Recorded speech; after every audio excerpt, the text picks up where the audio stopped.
and welcome to the Saudi Pro League Football Show. I'm Al Bailey. And I'm Steve Marsh. And we'll be bringing you each week a football magazine show like no other, discussing all things Saudi Pro. That's right, Al. We have got entertaining insights from footballing legends and Saudi Pro League experts. Now, Al, let's get down to brass tacks. Me and you were based here in Manchester, and we've got arguably the best football league right on our doorsteps, the Premier League. Why are we looking at the Saudi Pro League? Oh, off script already. I like it. It's a good question. Well, for me, just personally, I know you know I'm a real, one for knowledge, acquiring as much knowledge as possible. Got quite the thirst. This is exactly the word I was looking for. Never quenched. Yeah, but on a serious note, I'm actually really intrigued by the footballing world out in Saudi Arabia, what's going on. The only problem is trying to find out at this moment in time, literally, is like being a modern day teen looking at Pornhub to learn about the birds and the bees. So I want to kind of bridge that gap where people in the UK are all right finding out about the Saudi Pro League. And that's my main objective with it, really. I think that's it, because, look, they've spent over £700 million this year just in the summer on players. The calibre of players they bring into the league now, you can't help but be intrigued. You can't help but want to have a look at it. The media would have us think, the mainstream media would have us think that, it's wrong to do so. There is a moral judgment involved. However, look, we are curious. We want to see it. We want to understand it. We want to see what the footballing culture is and let it speak for itself, really, before making a judgment. You shouldn't make a judgment on something without looking at it first, surely. That's been my view on Pornhub since day one. And it's exactly the same with the Saudi Pro League. Would you agree? That's a great analogy. Great analogy. No, I mean, there's a fair bit of truth in there, through all the humour. It is a sense of let it be a fair playing field away from the kind of, I suppose, mainstream sporting media that, rightly or wrongly are taking a negative brush on it. But we're just saying, well, let's have a look at it as it is. Let's get out there. Let's meet the people out there and let's discuss the game and how it's progressing and possibly developing their society as well. I think for a lot of you watching this, your kind of touch point will be some of the bigger names, obviously, that have gone over to the Saudi Pro League. Steven Gerrard, Jordan Henderson, more recently. A lot of people will obviously be of the view that they've gone over there for a payday. They've gone over there for the money. They're not motivated by the game. They're motivated by making money. Now, you're an ex-pro yourself, Al. Well, a blink of an eye career, I've heard it been described as. In fact, it was described, because that's a direct quote from a review from a documentary I was involved in a few years ago. A blink of an eye career of the garden gnome variety. So it did wonders for me, Egon. I can imagine. I've not held on to any resentment since then, but... But look, at the end of the day, footballers' careers are for a limited time. We all know that. Don't get me wrong, if you're a top player, you're going to be earning a hell of a lot of money. That sort of carrot being dangled at the end of your career to really, secure yours and your family's life, it's, a very glamorous and viable option. As an ex-pro, would you have gone for the money? Well, you know what? I can give you an actual example. It's not in the stratosphere as we're talking in these realms and the money, but I was at the time in 2001 playing at championship level, or Division 1 as it was then, at a crossroads in my young career, really. I was only in my early 20s. And I got the opportunity. I was offered a contract out in Busan in South Korea. It was before the World Cup in 2002, and they were trying to bolster the league with some lower league European-based players. And I agreed on principle to the contract purely because the monetary rewards far outweighed anything that you could have got at the level I was playing at in England. So I made that decision as a young footballer. So I can kind of understand these footballers. I mean, the money we're talking is completely different. I didn't go in the end. There was a little hurdle in the way, and that was a fiancée at the time to convince her of the move before we got married, the year before we got married.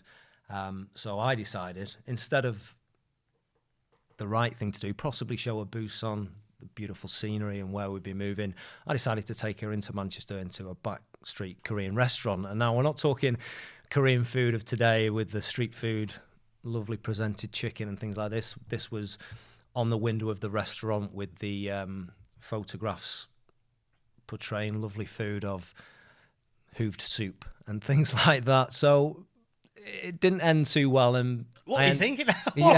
I ended up going to Burton Albion via Copenhagen. So she settled for pastries and Marmite rather than the dodgy looking soup that was on the on the photographs. Good choice. Good choice. However, if you were going to get paid, $750K a week, very little convincing needed, I would say. Yeah, like I say, pack your bags, love. Yeah. We're off to Saudi. Yeah. That's the way it would be. Absolutely. So I suppose with education in mind, look, we want to know, we want to learn, we want to see what it's all about. We want to hopefully take you on the same journey with us and watch some brilliant football. With that in mind, what have we got coming up? So we have a very special regular guest coming our way in 10, 15 seconds' time. He's going to join us live from the Middle East. And he is our Englishman out in the desert. It is the one and only Jamie Blood, who's going to be showing us around the sights and sounds of Saudi Pro League football. He's going to be going to the games, finding the culture in and around the games and reporting back to us each week. So if we can go out live to the Middle East now and say hello to the one and only Jamie Blood. How are you doing, Jamie? Hi fellas, yeah, thank you so much. I'm really, really excited to be part of the Saudi Pro League football show. All we see is the negativity in the mainstream media, and it's a really good opportunity to actually discuss the football, the players, the teams, what's happening in Saudi as a country.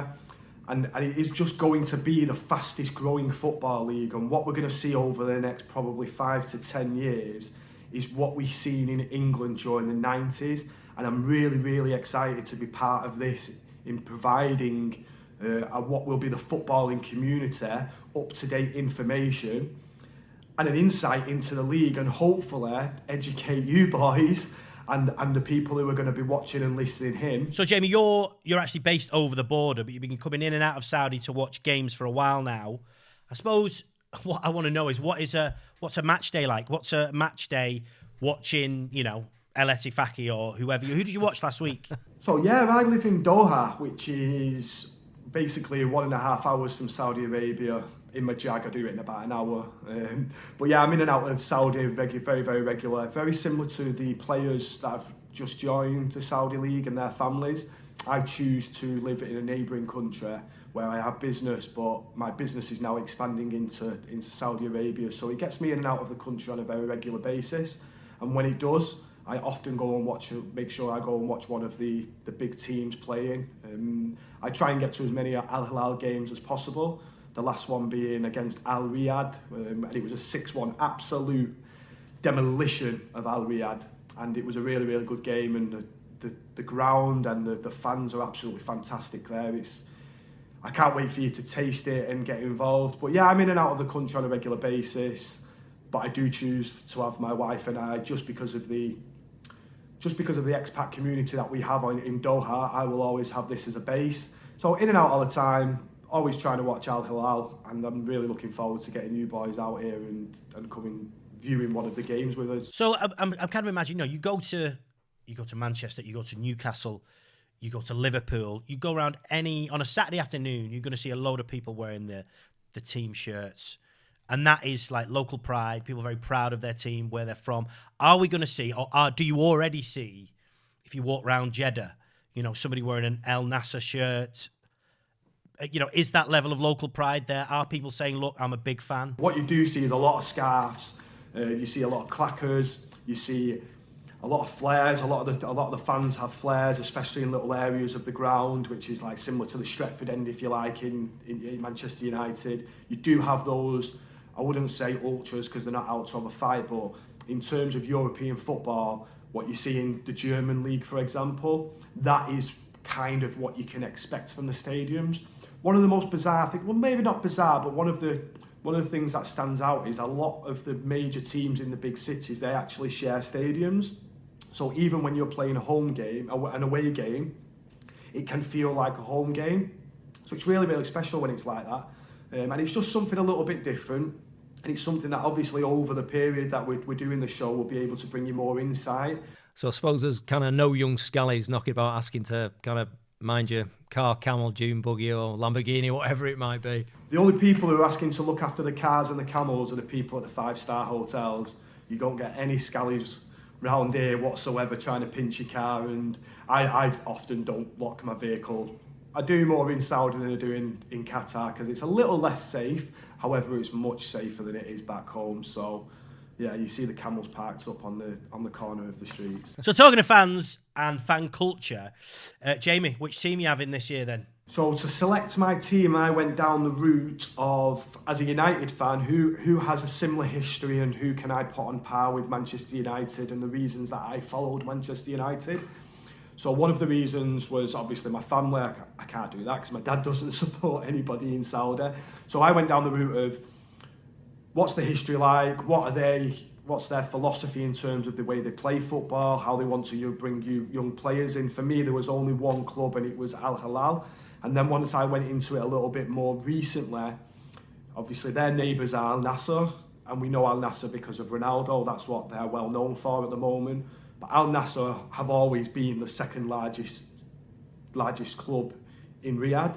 Al Hilal are the biggest club in Saudi Arabia, always have been. And Mitrovic said it, and it was laughed out. It was laughed at across social media. He said he's playing for the Real Madrid of the Middle East, of the AFC. He's playing for the Real Madrid, and he is.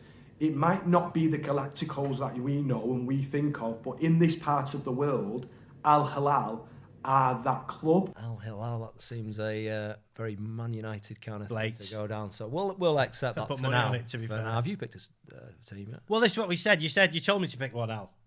We did. You did. You said pick a team, make it interesting. We'll have a wager.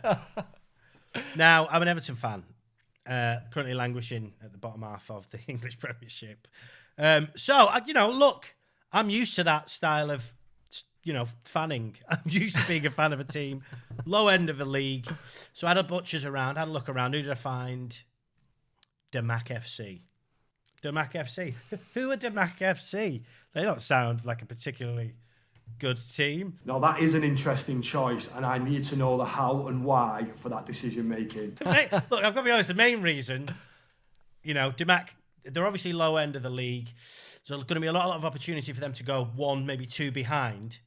And I can just envision a time where everybody's going to be singing, if they get one back, return after Mac, return after Mac, come on, return. You got it. They're severely lacking in chance out there. Listen, Al, I've got Damac FC. Who are you? Well, I've gone fairly similar in terms of quality, I think. But my reason's a little bit different. I'm a bit of a, self-proclaimed film buff, more recently box set buffoon. So I saw a photograph. So I've gone with a player, then followed the club accordingly, because anyone that can accommodate this guy, literally the love child of Bubbles from The Wire, I've gone for Al Khalij. Right, Jamie, so Damac FC. Al Khalij. Al Khalij. Khalij? I'm presuming so, don't quote me. Al Khalij. Return after Mac. Follow Khalij, follow Khalij. Listen, Jamie, get out there, circulate some song sheets, get the chants going. But out of us three, who do you reckon is going to finish higher in the league this year? Yeah, so there are a couple of interesting choices, and I say that they're interesting choices because they're very similar in terms of where they are in the league at the moment. So, albeit we're only in game week, I think it's in between 8 and 9 at the moment when this is being filmed. So probably at the end of week 9, they're very, very, very close. So Damac are currently 10th, but they've strung a couple of victories together, and they do look like they have winnable games coming up. Al Khalij are 12th, have a game in hand and are 2 points behind. So I think at the end of the season, you boys should have a bit of a wager on who's going to finish the higher. For me, I think it will be Damac because they look like they've got a good run of form. They look like they know what they're doing. They look like they can grind out results. They just look like a proper outfit on the football pitch. I have to be honest though, boys, you're talking, you're the Crystal Palace to the Manchester United. Worth a bet, Al? Do you want to put some money on it? Well, he suggested that, hasn't he? So, yeah, we may as well have a wager off camera at some point in the not distant future. I'm not going to commit just yet. The first show. Come on. The first show. Right, so Jamie's gone down the typical Man U fan, look at our history route, and you've gone down the pirate route, doing step-overs every 5. We did say the show was all about educating, and I think we've been true to our word thus far, Al. I'm quite pleased we're rooting for the everyman. Yeah, the also-rans. Yeah, exactly. No, but genuinely, what is the point in going for Man City? You know what I mean? Why don't we go for the team that make it a bit interesting, Al? And the day that comes out with stuff Al Hilal, It's the gloating day in the There office. we go. In the office where no one supports Al Hilal, so it'll be interesting. Thanks, Jamie, for now. Yeah, take care, fellas. I'll chat to you soon and look forward to seeing you out here in the near future, lads. Thanks, Jamie. That's brilliant. Can't wait to see you there. Right, Al, enough waffle. Let's catch up on the goals of the week, courtesy of DAZN.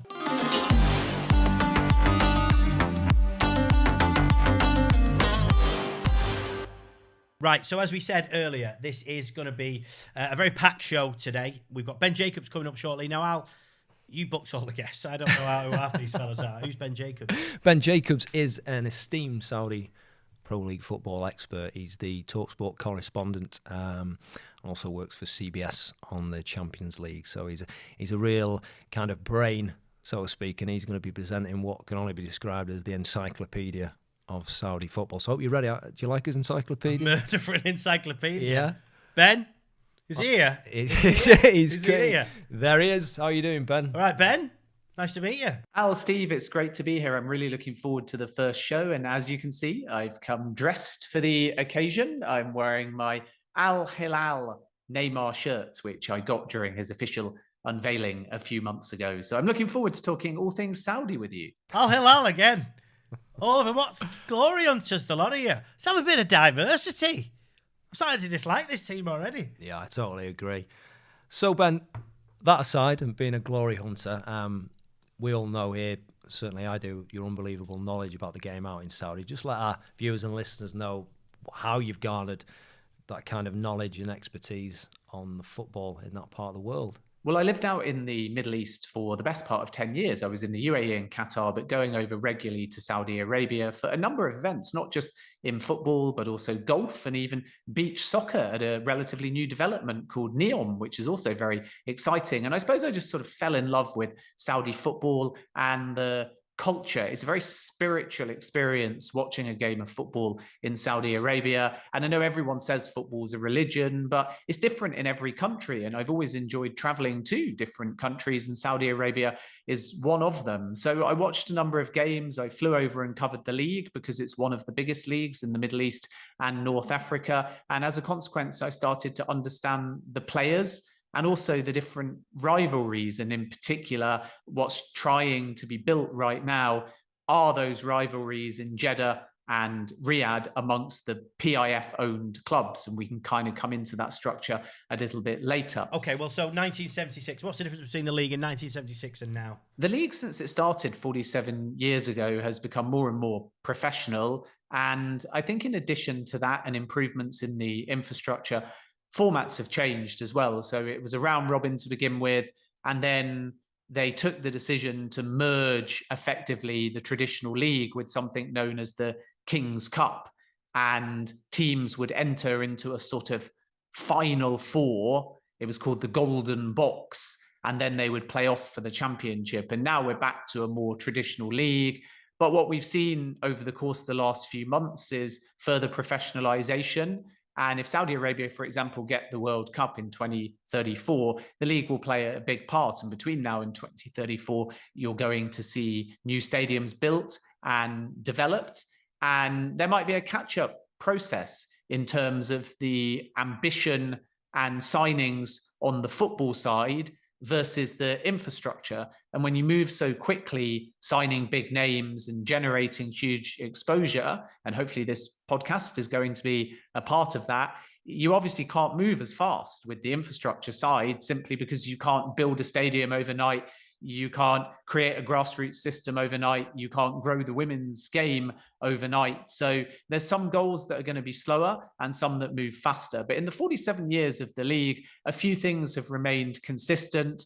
Al Hilal's dominance, I suppose, is one thing that we should point out. They've basically won 1 in 3 championships over the course of those 47 years. But more recently, Al Ittihad are the team to beat, and they're the ones with Karim Benzema and N'Golo Kante and Nuno, the former Wolves and Tottenham manager, in charge as well. So we've seen a little bit of a shift, I suppose, in power dynamic as 1 or 2 teams have started to dominate who didn't traditionally, but Al Hilal are still there, And I think that we can effectively call them not just the biggest followed club in Saudi Arabia, but actually one of the most supported teams and known brands in all of Asia. Right, okay. So after all that, Al Hilal are basically Man United with Neymar, which kind of leaves a bit of an indigestion burn in the chest. Yeah, standard. So with that being said, Ben, what's the overall strategy of the league, really? I mean, we've obviously seen over here, are they trying to develop the society, the utopia living that's been talked about, the Lime Project and the 2030 vision? Has all this been factored in with the ambition of the league? In essence, we can boil it down in the simplest terms to two things. One, to grow the league and have it originally become a top 10 league in the world. And then from there, maybe top 5, maybe even challenging the Premier League. But to start with, it's about improving the ranking within Europe and within global football. And with that, of course, comes more media exposure, and it's more marketable to top players as well. And then the second strategy is to grow the infrastructure. So that's grassroots football, that's women's football, that's stadiums as well. Steven Gerrard's Al Ittifaq have got a brand new stadium opening relatively soon. And when you do that, you get to goal number 2, which is now, as has been publicly announced, for Saudi Arabia to host the 2034 World Cup. And that is going to be a solo bid, even though there were rumors that Saudi Arabia might partner with Greece or even Egypt for the 2030 World Cup. This is 2034 and it's only Saudi Arabia. So they're going to be looking to use their geography and they're going to need the infrastructure in order to pull that off. And then within the league itself, let's not forget, we're not only talking about the Saudi Pro League, but that is naturally gleaning most of the attention. But within the football side domestically, this is about bringing star names to Saudi Arabia. This is about generating a global interest. And there's over 150 different territories at the moment in the world that are currently covering the Saudi Pro League in various languages. Right. Well, okay. So do you think it's sustainable then, Ben? Everybody's looked at the last transfer window and they maybe think that Saudi Arabia have swooped in a bit like we saw with the Chinese Super League, spent a load of money, and slowly but surely the buzz will go away. The players will leave. Ronaldo one day will not be playing and everything will decline. And that's not my perspective at all. This is a long-term strategy to begin with between now and 2030. And in that strategy, my understanding is that there is 17 billion pounds allocated to spend on the Saudi Pro League, which means that every single window we're going to see something. And it might not just be flashy signings, because remember, the strategy is also about having these star names develop local talent. And it's also about bringing in younger players, which is why, for example, Gabri Veiga was a flagship signing, or even someone like Ruben Neves, who's a little bit older, but he could have gone off and played Champions League in Europe, but instead he chose to join Al Hilal. So there is a couple of signings that have longevity and will help the league grow over time. And so just moving on then, can you give us, the basic structure of the league? I mean, we're unaware whether it's relegation, promotion, or is it a franchise like in the US? This isn't a franchise league. This isn't an exhibition league. Like we referenced earlier, older formats were a little bit more novel and sort of combined a league with cup football. But now it's just a traditional league. You can go up, you can go down, and the prize for those at the top is a place in the Asian Champions League, which is really important. I think we get a lot of headlines at the moment about Saudi clubs maybe entering into the European Champions League, but the Asian Champions League is a big focus, and Al Hilal have been very successful in that particular tournament. And I think what we have to understand is that Saudi want to do this within the FIFA pyramid. This isn't some kind of European Super League style project where Saudi Arabia wants to go rogue. They're trying to do things within the FIFA family. And as a consequence, the expanded Club World Cup from 2025 is going to be very important, because if that grows and becomes successful, then we see teams that wouldn't normally play each other from different continents go head to head. And Saudi want to try and make waves in that, along with continuing to have their clubs winning the Asian Champions League. So nothing is off the table if the right timing, opportunity, buy-in presents itself. Then, of course, the Saudi Arabian teams and the deal makers want to be part of the biggest games possible. But I don't think this is about going rogue. It's about being patient. It's about building Saudi football, promoting football in Asia, focusing on the Club World Cup, keeping a system that is traditional as far as the league structure is concerned, and over time having people fall in love with the league. And then as that happens, if the league becomes big, who knows where it can go? Because we've seen with the Premier League, the bigger your league grows, the bigger the commercial opportunities, the bigger the global fan base. And then the sky can be the limit in terms of what you can do, where you can play, what audiences you can draw in, and what players you can sign. Ben, thanks very much. Hopefully we'll have you in the studio next time. Yeah, fantastic, Ben. Thank you. Thanks for having me. Great to come on. Congratulations on the first show. And I look forward to coming into the studio soon. And who knows, every week I'll try and get my hands on a different Saudi Pro League shirt, just so we can be neutral and as reflective as possible. So next time I go to Saudi Arabia and before I come into the studio, I've got some shopping to do. That's what we're talking about. That's why we're watching this stuff. And for those that are obviously just listening to the audio, Steve has returned in his Return of Dimac merchandise. I'm sure it'll be available anytime soon by mail order or outside a Saudi Pro League football ground at some point. Online only, mate. Online only merch. I've got my Shopify store up and running. This is all profit. All profit. I'm making myself in the garage. Return of the Mac. So on that note, it's the end of the show.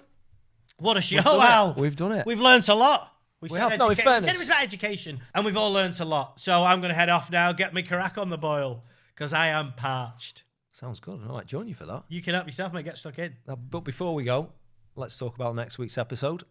So next week, we have got Ben Jacobs. He's going to be in the studio joining us. We're going to be out to our man in the sand, Jamie Blood, JB. And going to be kicking off our Saudi Pro League Fantasy Football League, which I'm very excited about. And we've also got a very special footballing guest that we will be interviewing. You didn't know about that one, I didn't know about who's our special footballing guest. Well, it's a surprise. Not much of a tease, Al. You got to get. I love surprises, but well, let's just say you'll be buzzing. There might be a clue in that. Oh, I've no idea. Is that a clue? That could well be a clue. You'll have to join us to see. Join us next week. Until then, see you next time. Take care, everyone. See you in a bit.